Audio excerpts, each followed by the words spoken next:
Congresswoman Omar, I'm Miles Morrell with the Daily Caller News Foundation. Do you think more of your Democratic colleagues should be traveling to El Salvador to advocate on behalf of Rodrigo Garcia? I think you should fuck off. I'm sorry, what, Congresswoman? You should fuck off. Who should? You. Why me? We're not taking any questions right now, but here you go. Oh, Jesus. Thanks. Happy birthday to Ilhan Omar, truly a gem of American politics, turning 43 today. She's been in the US for 30 years now, has been a citizen for 25 years, and has been part of the US federal government since 2019. There's a lot of hatred for her recently, but just like all the other times, it's not really justified at all. Reminder, Ilhan Omar is a horrible person. Truly one of the lowest forms of human trash, an utterly disgusting human being. Holy shit. The third world mind. The third world mind. This is actually just frothing racism.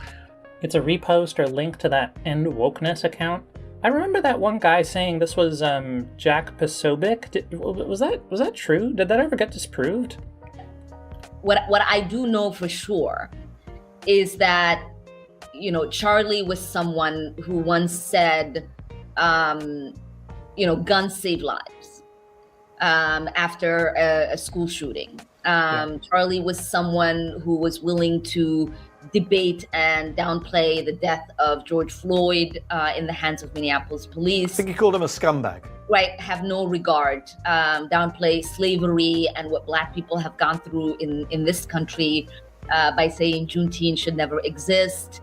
And I think, you know, there are a lot of people who are out there talking about him just wanting to have a civil debate. Complete rewriting of history. Yeah, there is nothing more effed up, you know, like than to completely pretend that, you know, his words and actions have not been recorded and in existence for the last decade or so. Yeah, they're smiling briefly because they're laughing about the absurd rewriting of history, as he so well puts it, about Charlie Kirk. It has been absurd. And she's fucking right. Like, describing him as a champion of civil debate is, like, laughable. Like, what else are they supposed to... How else are they supposed to react? What was it that Charlie said about George Floyd? What did he call him a scumbag? Hang on. Atlantic article likens Charlie Kirk to George Floyd, sparking online fear. Well, yeah, why would you honor Charlie Kirk with such a comparison? I don't even... What is the controversy here? It's not even clear. They're just describing stuff that's happened. I think they actually want us to think that this comparison is insulting to Charlie, which is really something. What were his actual words? God, oh my god.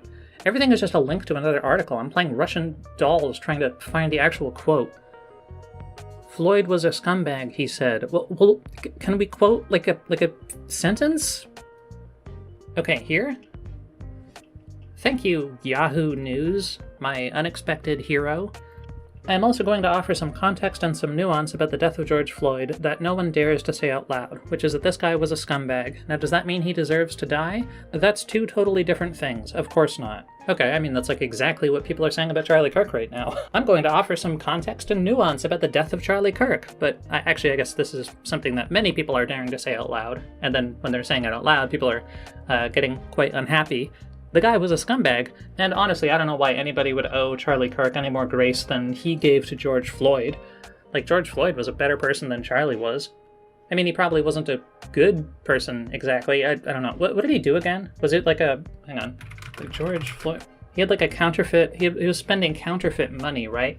A counterfeit 20? Did he make it himself? Was he like a money counterfeiter? Or did he know that it was a counterfeit? I don't know what the story was here. I heard people say that he was a drug dealer, I think, right? Is it? Actually, I don't see anything about that on here. Oh, he did a robbery. He stole from a home invasion. Well, okay, I mean, robbing I don't know what he robbed exactly, but whatever it is he robbed, being a normal guy who robs a home is way less harmful to your country than being a propagandist whose life work is spreading hatred and trying to justify your government's descent into fascism. So I'm going to go ahead and say that George Floyd was the overall better person here. This was the motion to censure her. Mr. Speaker, pursuant to Clause 2A1 of Rule 9, I rise to give notice of my intent to raise a question of the privileges of the House. Censuring Representative Ilhan Omar of Minnesota and removing her from the Committee on Education and Workforce and the Committee on the Budget. Whereas Charlie Kirk was a lifelong advocate for freedom of speech, civil political discourse, and the political engagement of youth. Whereas Charlie Kirk was a man of deep faith, a husband, and a father to 2 young children. Whereas on September 10, 2025, Charlie Kirk was assassinated on the campus of Utah Valley University while exercising his First Amendment right to freedom of speech. Well, why do they even bother saying this first part? He was exercising his First Amendment right. Yeah, you mean talking? So like everybody, literally every day? Like you're just adding words to meet the essay's word count, lady. Whereas on September 11, 2025, one day after the assassination of Charlie Kirk, Representative Ilhan Omar gave an interview on Zateo's town hall with Mehdi Hassan in which she smeared Charlie Kirk and implied he was to blame for his own murder. What the fuck? Whereas on September 12th, 2025, 2 days after the assassination of Charlie Kirk, Representative Ilhan Omar reposted a video on X, formerly known as Twitter, which disparaged the character of Charlie Kirk and those mourning his death. Whereas the video Representative... Why are we even reacting? Like what, is it against the fucking rules of the Senate to retweet something that disparages the character of some guy? Like how is that really the conversation that's being had? Or not conversation, I guess, but like accusation, whatever. Charlie Kirk and those mourning his death. Whereas the video Representative Ilhan Omar reposted on X states Charlie Kirk is dead, and before the body got cold, the far right propped his corpse up as a cudgel for their holy war. True. Whereas the video Representative Ilhan Omar reposted on X further states, don't be fooled. These people don't give a single shit about Charlie Kirk. They are just using his death to further their Christo-fascist agenda. Well, that's true. Whereas the video Representative Ilhan Omar reposted on X further states Charlie Kirk was a reprehensible human being. He enacted his political agenda by preying on weak-minded people. He took complex socioeconomic issues and simplified them by pointing fingers at outgroups, True. Demonizing those groups, and seeking his massive That's just following true. on them. What the fuck? Whereas True. the video Representative Ilhan Omar reposted on X further states Charlie Kirk was a stochastic terrorist. This is all just true. Oh my god. Dude, I would love it if I was like getting in trouble for something and the person just sat there reading my own tweets back at me that I completely stand behind. I would just sit there like, yup, fucking preach. Fucking tell me about all these awesome things I said. Or this isn't even shit she said, like retweeted. Like, my god. Transphobe. He denied the genocide happening in Palestine. He believed the subjugation of women, and in his last dying words, he was spewing racist dog whistles. Oh, that's right, actually. He was doing the, his very last words, like the last conversation that he was in. It was actually an interesting little summary of the kind of bullshit that he did all the time, that people pretend was debate now. Where can I find the, Yeah, the dude said, do you know how many trans Americans have been mass shooters? Too many. Okay, it's 5. There have been 5. But do you know how many mass shooters there have been in general? Like it's 5 out of how many? And then he says, counting or not counting gang violence. And then those were his very last words. So you see how both of his responses here, the too many and the counting or not counting gang violence, these are both just dodges. These are both just him attempting to evade the point that this other person was obviously making. And he knows this, right? He just doesn't want to address it. This random person is trying to interrogate the dishonest and divisive way that Charlie Kirk is trying to foment fear and hatred about trans people by pretending that transgender shooters is a real phenomenon. He had no intention of seriously engaging with what this person was saying. And yeah, the gang violence thing, that's what she's referring to. When people say that, like, his last words were a racist dog whistle, he is being asked about mass shootings, and what he's about to do is start talking about something else, where the perpetrators are not white people, and therefore it feels more okay to be mad about it. Like, this exchange is unfortunately a great little microcosm of what a fucking propagandist Charlie Kirk was right up until his final days. Whereas the video Representative Ilhan Omar reposted on X further states, Charlie Kirk was Dr. Frankenstein, and his monster shot him through the neck. Okay, that part is weird. I wonder what the actual claim is, and whether it was like, she says this is from a video that Ilhan reposted, so I don't know if, like, it could have been like a 5-minute video where this was just one thing said at some point in the video, or it could be a 5-second video where this is all they said. And there's like a different level of commitment depending on which one it was. It's going to be hard to tell when the speaker is somebody like Nancy Mace, who I can't trust to portray things fairly.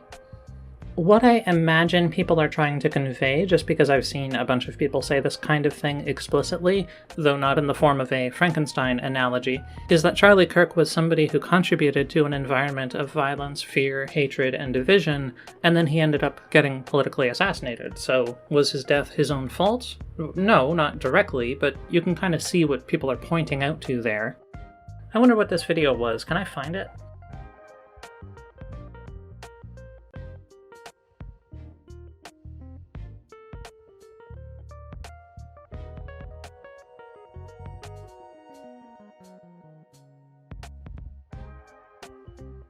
Dead, and before his body got cold, the far right propped his corpse up as a cudgel for their holy war.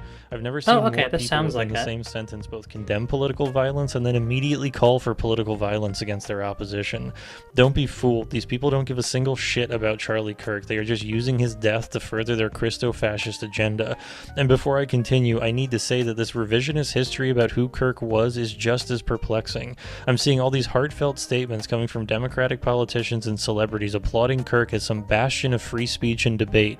Kirk was a reprehensible human being. He enacted his political agenda by preying upon weak-minded people. He took complex socioeconomic issues and simplified them by pointing fingers at outgroups, demonizing those groups, and then sicking his massive following on them. He was a stochastic terrorist, an adamant transphobe. He denied the genocide happening in Palestine. He believed in the subjugation of women, and with his last dying words, he was spewing racist dog whistles. Charlie Kirk was Dr. Frankenstein, and his monster shot him through the neck. And all of that said, none of us should want to live in a society where these types of killings become the norm. It's the sign of a sick and dying world, and we can both denounce this violence and also realize that Kirk and his ilk's rhetoric are why it happens. And you can see this rhetoric continuing after his death. Wow, okay.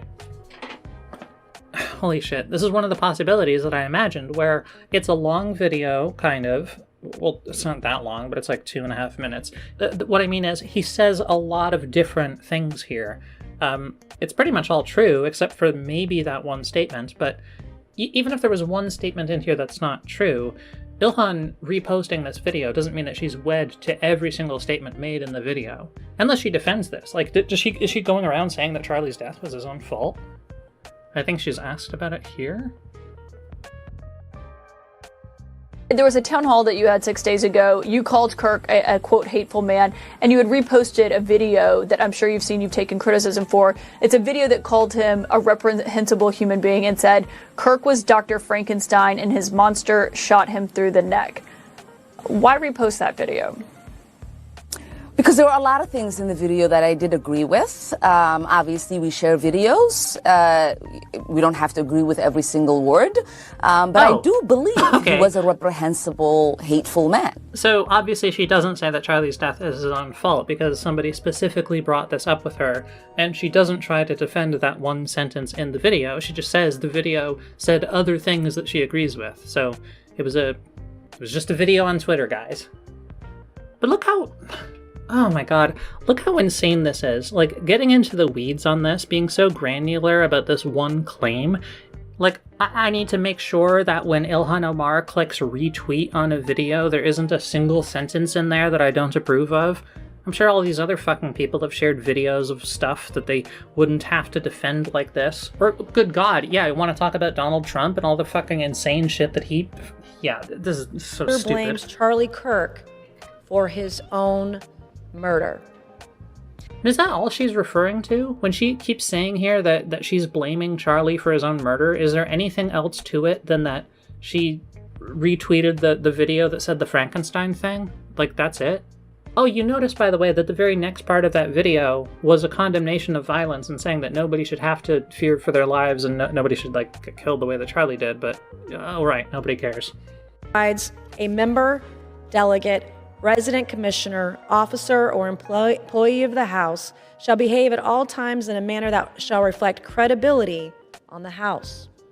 Whereas shall behave in a manner that reflects the credibility of the House? Girl, Ilhan Omar is definitely more credible than fucking Nancy Mace. Representative Ilhan Omar's actions in the wake of the assassination of Charlie Kirk are reprehensible and affect the dignity and integrity of the proceedings of the House and do not reflect the credibility on the House. So fucked. Now therefore be it resolved. They really just want to punish this woman for being genuine and telling the truth. Censured. Like, it's so ironic that they're acting this way. Ilhan Omar is a better American than Nancy Mace is. Pronouncement of censure. Representative Ilhan Omar be censured with the public reading of this resolution by the Speaker. I'm glad this didn't end up getting passed, although I guess it wouldn't have shocked me if it did pass. That one Democrat actually got censured over some really minor bullshit. The California guy, Al Green, he was just like, look at this. Take your seat, sir. Take your seat. Finding that members continue to engage in willful and concerted disruption of proper decorum, the chair now directs the Sergeant-at-Arms to restore order. Remove this gentleman from the chamber. Just, what did he do? He stood a little too long and he made one statement. He has no mandate. He got kicked out over this bullshit. And for this censure to pass, 10 Democrats also had to vote in favor of censuring him. Who are these people? Amy Berra, Ed Case, Laura Gillen, Jim Hines, Chrissy Houlihan, Marcy Kapture, Jared Moskowitz, Mary Glusenkamp Perez, Tom Suozzi. Fuck these people. I can't believe he got censured over this. House Resolution 189, the House has resolved that Representative Al Green be censured. This week, we saw the Trump administration target Jimmy Kimmel, bringing the full weight of a federal agency against him. We also saw some Republicans unleash vile, racist, and threatening rhetoric toward Congresswoman Ilhan Omar after her comments on Charlie Kirk's assassination. Congresswoman Nancy Mace led an effort to censure Omar. It ultimately failed, but that only fueled even more grotesque and hateful language, not just from people like conspiracy theorist Laura Loomer and Republican Congressman Randy Fine, who are calling for her to be banned from Congress and even deported, but also directly from the president himself. President Trump went on social media and basically had a tirade targeting Omar and her home country, Somalia. Oh yeah, fuck me. This fucking Truth Social post. There's so much packed into this that's so disgusting. It starts off like, what do you mean her country? Like, he's trying to cast her like she's some foreign entity. This is the way that you might talk if the person you were talking about is the president of Somalia criticizing you. Ilhan Omar's country is the United States. She's been here for decades. She's a citizen. She's an elected representative. Like, why are we talking about her like she's like the avatar of Somalia? Lack of central government control, poverty, hunger, terror. Like, yeah? Why are we listing the problems with Somalia? This has nothing to do with anything. What is this? When you click down, it like scrolls up a little bit and then loads nothing. God, this website is fucking garbage. So he says, all of this and Ilhan Omar tells us how to run America. What the fuck do you mean, how to run America? Everybody in government tells America, like, this is just a description of what every politician does. P.S. Wasn't she the one who married her brother to get citizenship? This is just a fucking lie. Like, he knows this isn't true. That's why he's putting it as a question. And he's not even remembering the lie properly. The original smear, which was baseless. There was zero evidence for this. This is just a lie that Trump heard on the internet and then started repeating at news reporters. It's supposed to be that Ilhan married her brother so that he could get citizenship. I think that was the original claim. But Ilhan became a citizen when she was a teenager, when she'd have been in the country for like 5 years after coming as a refugee. Why do I even need to bother refuting this trash? They're not even new lies. It's old, recycled lies. What scum we have in our country. Like, fuck you. What a fucking crazy thing to call somebody in your own government. And then telling us what to do and how to do it. Yeah, like everybody in Congress? Like, isn't that literally just a description of what lawmakers do? Americans elect lawmakers, and then those people make laws. The only reason this is phrased this way, because it's pointing out something that shouldn't be interesting, is because it's casting her as this foreign other, right? It'd be like if your mailman was a Chinese guy, and you're like, ugh, look at him, delivering our mail.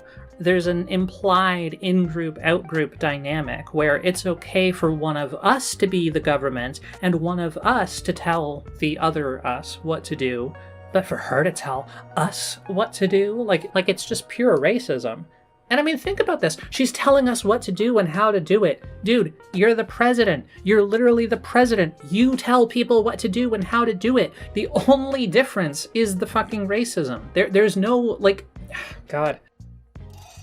I love these people that come from a place with nothing, no anything, and then they tell us how to run our country. It's so minor compared with everything else, but they come from a place with nothing, no anything.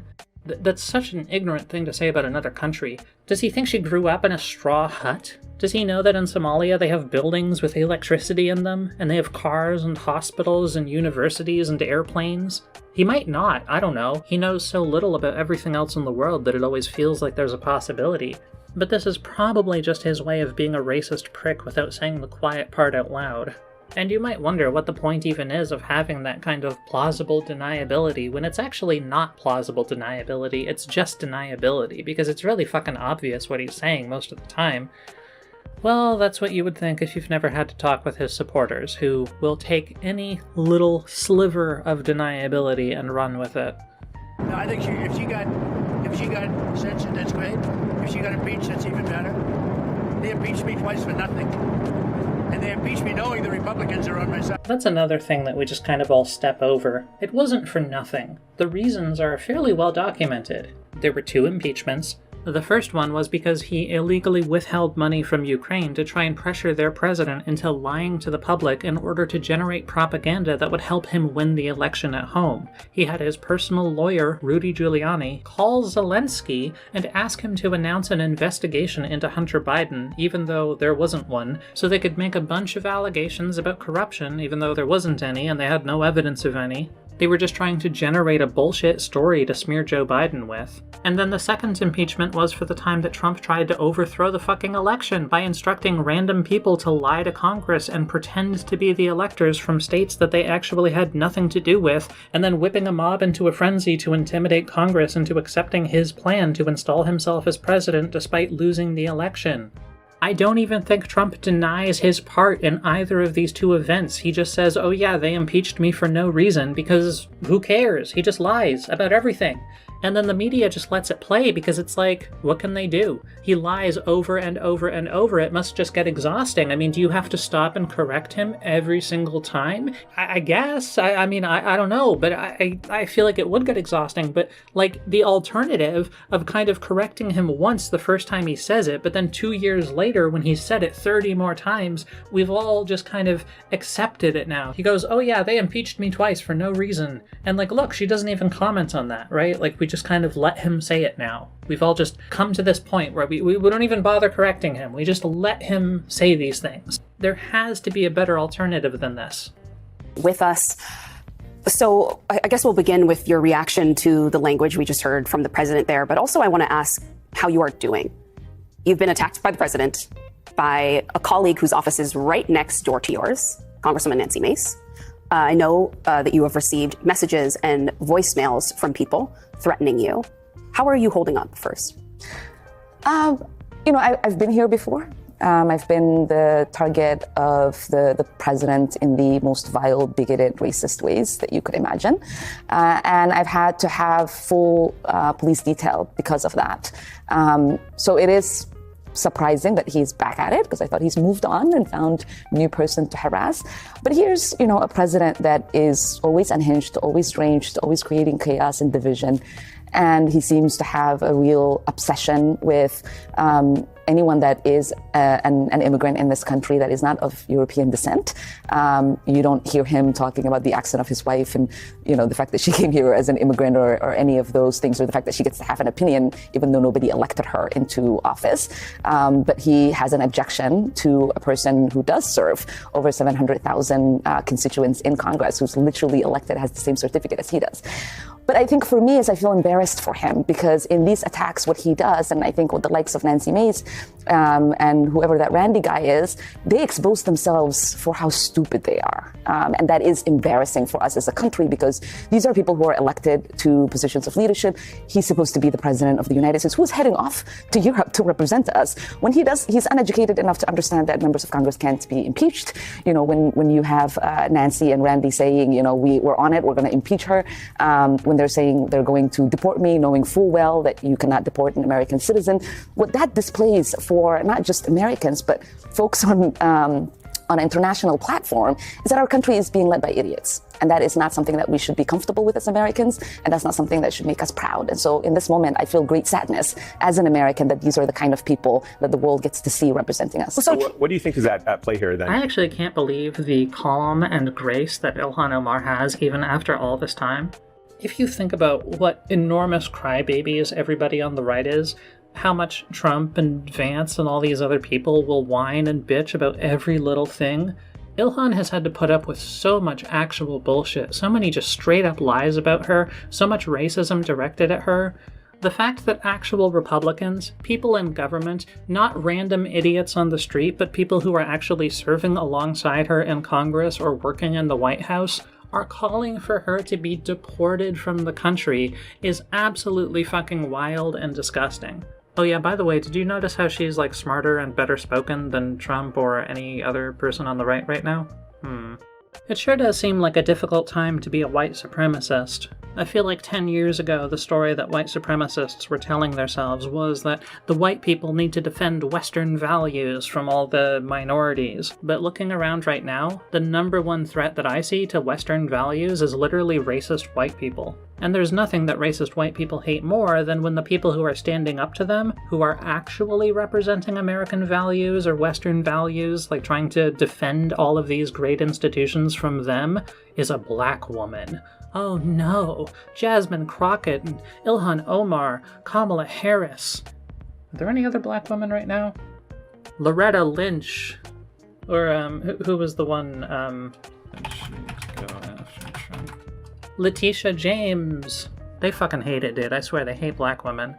And you know what? Between Barack Obama and Michelle Obama, I feel like they hated Michelle even more.